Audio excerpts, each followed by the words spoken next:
qu'est-ce qu'il y a dans ce rituel? Eh bien, c'est très simple, il y a 3 parties. Dans une première partie, vous avez 3 chapitres. La célébration du mariage au cours de la messe.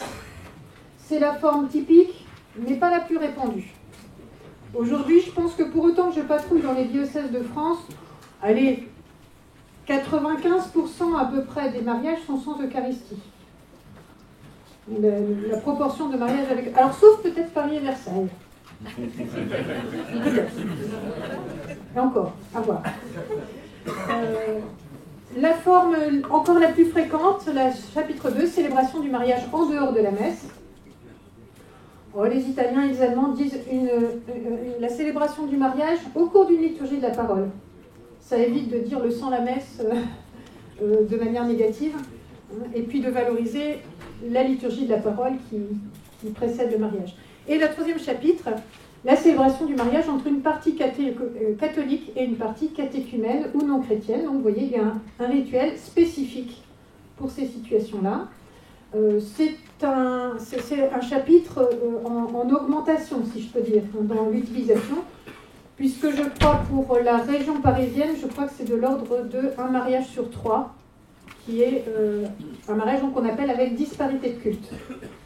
Voilà. Et je crois qu'en Seine-Saint-Denis, c'est même 1 sur 2, pour autant que je sache. Voilà. Et après, donc, les 2e et 3e parties sont composées d'annexes.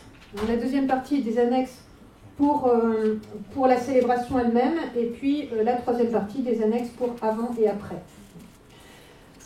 Donc maintenant, nous allons voir comment concrètement, ce que concrètement signifient les rites du mariage, comment se déroule la célébration, les textes, quels sont les textes, quels sont les gestes aussi, et puis en même temps, non seulement la signification, mais l'itinéraire que proposent les rites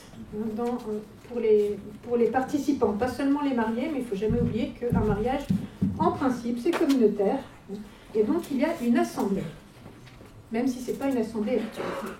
Je prendrai de préférence le rituel, le chapitre 2, c'est-à-dire la célébration du mariage sans Eucharistie, parce que c'est pour l'instant la plus fréquente.